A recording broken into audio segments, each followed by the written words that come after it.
বিশ্বের নানা প্রান্তের এমন নানা রকম সব খবর নিয়ে বিশ্বযোগের এখনকার আয়োজনে স্বাগত জানাচ্ছি আমি আফসানা শাওন। অন্যদিকে শিগগিরই হামাসের হাত থেকে আরও 10 জন ইসরায়েলি জিম্মিকে মুক্ত করে আনা হবে এমন তথ্য জানিয়েছেন যুক্তরাষ্ট্রের প্রেসিডেন্ট ডোনাল্ড ট্রাম্প। হোয়াইট হাউসে রিপাবলিকান আইন প্রণেতাদের নিয়ে এক নৈশভোজের অনুষ্ঠানে ট্রাম্প বলেন, এরই মধ্যে বেশিরভাগ জিম্মি মুক্তি পেয়েছেন, শিগগিরই আরও 10 জনকে ফিরিয়ে আনা হবে। এ সময় নিজের বিশেষ প্রতিনিধি স্টিভ উইটকফের ভূয়সী প্রশংসা করেন ট্রাম্প। বলেন, উইটকফ দুপক্ষের মধ্যে সফলভাবে সমঝোতা করাতে পেরেছেন। গাজার বিষয়ে বিশেষ অবদানের জন্য ভাইস প্রেসিডেন্ট জেডি ভ্যান্স এবং পররাষ্ট্রমন্ত্রী মার্কো রুবিওরও প্রশংসা করেন ট্রাম্প। বেশিরভাগ জিম্মিকেই আমরা ফেরত পেয়েছি, শিগগিরই আরো 10 জনকে ফেরত পাবো, দ্রুতই এই সংকট কাটবে। স্টিভ উইটকফ দারুণ কাজ করেছেন, তিনি খুবই ভালো মানুষ, আর সমঝোতা করানোর ক্ষেত্রে তিনি সফল। গাজায় ইসরায়েলি সেনারা পরিকল্পিতভাবে হাজার হাজার বেসামরিক ভবন ধ্বংস করে দিচ্ছে, এই তথ্য উঠে এসেছে স্যাটেলাইট চিত্র এবং বিভিন্ন ভিডিও ফুটেজে। গেল মার্চ মাসে হামাসের সাথে যুদ্ধবিরতি প্রত্যাহারের পর থেকে গাজায় এই ধ্বংসযজ্ঞ চলছে, এমন তথ্য উঠে এসেছে বিবিসির এক প্রতিবেদনে। আরও জানাচ্ছেন ঋতু সাহা।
ভিডিওতে ধরা পড়েছে রাস্তার পাশে খনন যন্ত্র দিয়ে ফিলিস্তিনের পশ্চিম তীরে 13 বছরের এক কিশোরকে গুলি করে হত্যা করেছে ইসরায়েলি সেনারা। শুক্রবার ফিলিস্তিন আর ইসরায়েলি বসতি স্থাপনকারীদের মধ্যে সংঘর্ষের সময়ে হত্যাকাণ্ড হয়।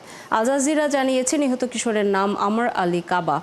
জেনিনের দক্ষিণাঞ্চলের ইয়াবাদ এলাকায় রাস্তায় তাকে গুলি করে ইসরায়েলি সেনারা। এরপর তাকে হাসপাতালে নেয়ার জন্য অ্যাম্বুলেন্স আসতেও বাধা দেয় তারা, আর বিনা চিকিৎসায় মৃত্যু হয় ওই কিশোরের।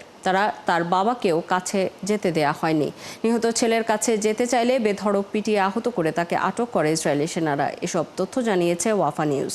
দখলকৃত পশ্চিম তীরে 2023 সালে যুদ্ধ শুরুর পর থেকে পর্যন্ত নিহত হয়েছে অন্তত 1000 ফিলিস্তিনি, এর মধ্যে শিশুর সংখ্যা 204। ইয়েমেনের রাজধানী সানায় শুক্রবার গাজায় ফিলিস্তিনিদের সাথে সংহতি জানিয়ে বিক্ষোভ করেছেন হাজারো মানুষ। বার্তা সংস্থা রয়টার্সের এক প্রতিবেদনে এই তথ্য জানানো হয়েছে। সানায় প্রতি সপ্তাহেই ফিলিস্তিনিদের সাথে সংহতি প্রকাশ করে বিভিন্ন ধরনের সমাবেশ অনুষ্ঠিত হচ্ছে। এদিন বিক্ষোভে অংশ নেওয়া মানুষ বলেন, তারা সমগ্র বিশ্বকে জানাতে চান যে তারা ফিলিস্তিনিদের সাথে রয়েছেন এবং যতদিন তারা পৃথিবীতে বেঁচে থাকবেন তারা এতে একমত থাকবেন। এদিকে 2023 সালের অক্টোবর থেকে গাজায় যুদ্ধ শুরু হওয়ার পর থেকে ইরান সমর্থিত হুথি বিদ্রোহীরা ইসরায়েল এবং লোহিত সাগরে জাহাজগুলোতে হামলা চালিয়ে যাচ্ছে। তারা ফিলিস্তিনিদের সাথে সংহতি প্রকাশ করেই এই হামলা চালিয়ে যাচ্ছে বলে জানিয়েছে হুথিরা। ইসরায়েল ও সিরিয়া যুদ্ধবিরতিতে সম্মত হয়েছে বলে নিশ্চিত করেছেন যুক্তরাষ্ট্রের তুরস্কে নিযুক্ত রাষ্ট্রদূত ও সিরিয়া বিষয়ক বিশেষ দূত টম ব্যারাক।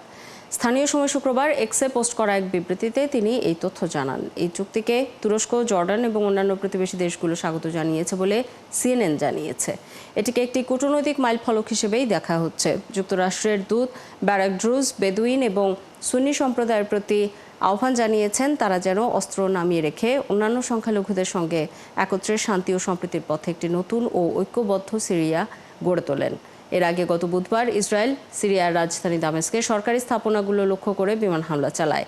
ইসরায়েল দাবি করে তারা আরব ধর্মীয় সংখ্যালঘু দ্রুজ সম্প্রদায়কে রক্ষা করার উদ্দেশ্যে এই হামলা চালিয়েছে। তারা দীর্ঘদিন ধরে সিরিয়ায় বসবাস করছে। ভারতীয় এবং ভারতের সঙ্গে সম্পর্কিত সব ধরনের বিমানের ওপর নিজেদের আকাশসীমা ব্যবহারে যে নিষেধাজ্ঞা জারি করেছিল পাকিস্তান, তার মেয়াদ আরও 1 মাস বাড়ানো হয়েছে। দেশটির বিমানবন্দর বিষয়ক সরকারি কর্তৃপক্ষ পাকিস্তান এয়ারপোর্ট অথরিটি এই সিদ্ধান্তের কথা জানিয়েছে। সেখানে বলা হয়েছে, আগামী 24শে আগস্ট ভারতীয় সময় ভোর 5টা 19 পর্যন্ত কার্যকর থাকবে নিষেধাজ্ঞা। গত 22শে এপ্রিল পেহেলগামে জঙ্গি হামলায় 25 জন ভারতীয় পর্যটক নিহত হওয়ার পর সিন্ধু নদের পানি বন্টন চুক্তি স্থগিত করে ভারত। এর পাল্টা পদক্ষেপ হিসেবে 24শে এপ্রিল সব ধরনের ভারতীয় বিমানের জন্য নিজেদের আকাশসীমা ব্যবহারে নিষেধাজ্ঞা দেয় পাকিস্তান। এদিকে পেহেলগামে জঙ্গি হামলা পরিচালনাকারী গোষ্ঠী দ্য রেজিস্ট্যান্স ফ্রন্ট TRF-কে বিদেশি সন্ত্রাসী সংগঠনের তকমা দিয়েছে যুক্তরাষ্ট্র। যুক্তরাষ্ট্রের লস অ্যাঞ্জেলেসে পুলিশ প্রশিক্ষণ কেন্দ্রে বিস্ফোরণে অন্তত 3 পুলিশ কর্মকর্তা নিহত হয়েছেন। শুক্রবার স্থানীয় সময় সকালের দিকে এই বিস্ফোরণ হয়। ঘটনাটিকে ভয়াবহ বলেছেন অ্যাটর্নি জেনারেল পাম বন্ডি। তিনি জানান, ফেডারেল এজেন্টদেরকে ঘটনাস্থলে পাঠানো হয়েছে এবং বিস্তারিত জানার চেষ্টা চলছে।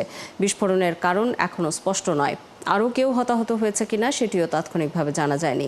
ঘটনাটি তদন্ত করে দেখা হচ্ছে। প্রশিক্ষণ কেন্দ্রটির স্পেশাল এনফোর্সমেন্ট ব্যুরোর পার্কিং এলাকায় বিস্ফোরণ ঘটে বলে জানিয়েছে লস অ্যাঞ্জেলেসের শেরিফ দপ্তর।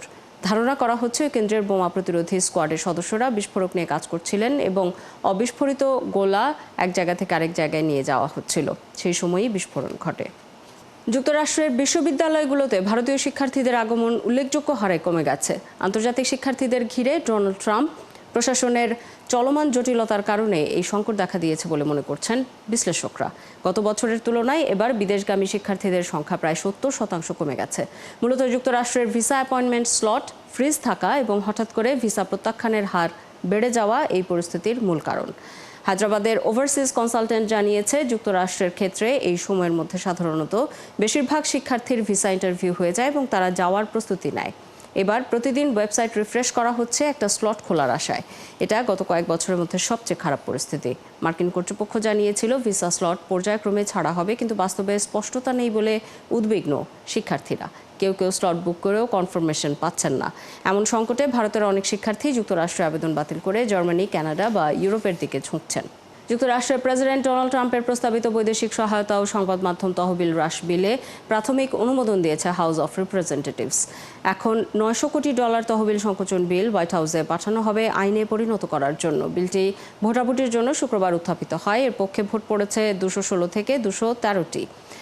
সব ডেমোক্রেট এবং 2 জন রিপাবলিকান, পেনসিলভেনিয়ার ব্রায়ান ফিটজপ্যাট্রিক এবং ওহাইওর মাইক টার্নার এই প্রস্তাবের বিরুদ্ধে ভোট দিয়েছেন। এছাড়া ফ্লোরিডার রিপাবলিকান সদস্য অ্যারন বিন বলেছেন, অপচয় রোধে তারা এই ছোট পদক্ষেপ নিলেও আর্থিক শৃঙ্খলা নিশ্চিতে তারা বিরাট অগ্রগতি অর্জন করতে যাচ্ছেন।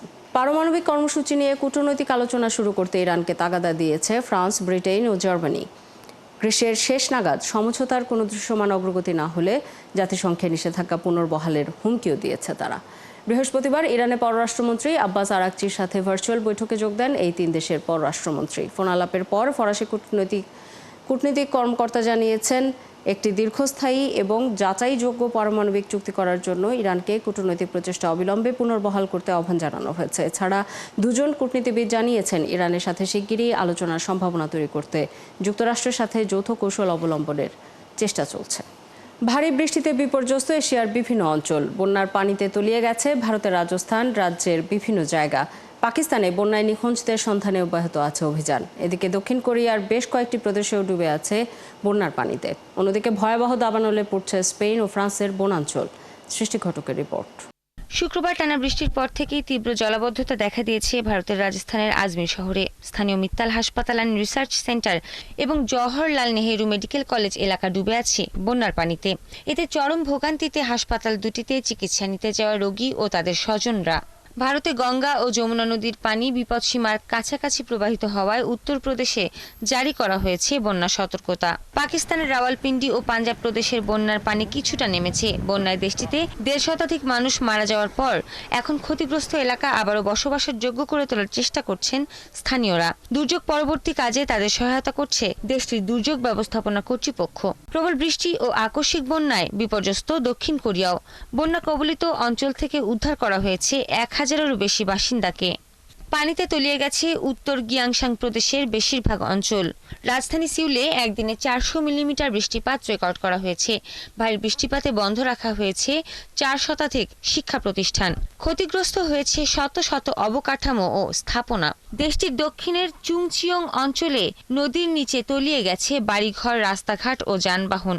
বেশ কয়েকটি অঞ্চলে দেখা দিয়েছে ভূমিধস। ভারী বৃষ্টি আর বন্যায় যখন বিপর্যস্ত এশিয়া, তখন তীব্র তাপপ্রবাহের ফলে সৃষ্ট দাবানলে পুড়ে ছাই হয়ে যাচ্ছে ইউরোপের বিভিন্ন দেশের বনাঞ্চল। এর মধ্যে ভয়াবহ দাবানলে জ্বলছে স্পেনের আভিলা অঞ্চলের নাভারুয়েনগা বনাঞ্চল। আগুন নিয়ন্ত্রণে দিনরাত কাজ করে যাচ্ছে দেশটির জরুরি সহায়তাকারী কর্মীরা। কিন্তু শুষ্ক ও প্রতিকূল আবহাওয়ায় আগুন আরও ছড়িয়ে পড়ছে বিস্তীর্ণ এলাকায়। এ অবস্থায় ওই এলাকার কয়েক হাজার বাসিন্দাকে নিরাপদ জায়গায় সরিয়ে নেওয়া হচ্ছে। দেশটির মাদ্রিদের 3000 হেক্টর এলাকা পুড়ে ছাই হয়ে গেছে দাবানলে। এছাড়া দাবানলে জ্বলছে কাতালোনিয়াও। এদিকে ফ্রান্সের দক্ষিণাঞ্চলের 250 হেক্টর এলাকা জুড়ে দাবানল ছড়িয়ে পড়েছে। স্থানীয় 1.5 শতাধিক বাড়ি থেকে বাসিন্দাদের সরিয়ে নিয়েছে কর্তৃপক্ষ। আবাসিক এলাকার দিকে দাবানল অগ্রসর হওয়ায় ঝুঁকিতে রয়েছে বাড়িগুলো। এ আগুন নেভাতে হাজারো দমকল কর্মী অনবরত কাজ করে যাচ্ছে। সৃষ্টি ঘটক, 71। ব্রাজিলের সাবেক প্রেসিডেন্ট জের বলসোনারোর বাড়ি ও রাজনৈতিক সদর দপ্তরে তল্লাশি অভিযান চালিয়েছে পুলিশ। সুপ্রিম কোর্টের নির্দেশে পুলিশ শুক্রবার এই অভিযান চালায়। বলসোনারো তার পায়ে নজরদারি ইলেকট্রনিক ব্রেসলেট পরার নির্দেশ দেওয়ার পাশাপাশি বিদেশি কর্মকর্তাদের সঙ্গে যোগাযোগ নিষিদ্ধ করা হয়েছে। ব্রাজিলে যুক্তরাষ্ট্রের প্রেসিডেন্ট ডোনাল্ড ট্রাম্পের হস্তক্ষেপে বলসোনারো জড়িত থাকার অভিযোগে সুপ্রিম কোর্ট তার বিরুদ্ধে এই পদক্ষেপ নেয়। গত সপ্তাহে ট্রাম্প হুমকি দেন, বলসোনারোকে আইনি ছাড় দেয়া না হলে তিনি 1 আগস্ট থেকে ব্রাজিলের পণ্যে 50% শুল্ক আরোপ করবেন। ব্রাজিলের ওপর শুল্কের এই খড়গ এবং চাপ সৃষ্টি করতে বলসোনারো তার ছেলে এদুয়ার্দোর সঙ্গে মিলে ট্রাম্প প্রশাসনের সঙ্গে কাজ করেছেন এমন অভিযোগ করেছে ব্রাজিলিয়ান পুলিশ। বলসোনারো তার বিরুদ্ধে বিচারকে রাজনৈতিক নিপীড়ন আখ্যা দিয়েছেন। কখনো ব্রাজিল ছেড়ে যাওয়ার কথা ভাবেনি বলেও জানান বলসোনারো। এই ছিল এখনকার আয়োজনে। বিশ্বের আরও কিছু নতুন খবর আর বিশ্লেষণ নিয়ে দুপুর 1:30টায় আবারও আসছে বিশ্বযোগ। চোখ রাখুন 71-এর ফেসবুক পেজে এবং সাবস্ক্রাইব করুন 71-এর ইউটিউব চ্যানেল। 71-এর সাথেই থাকুন।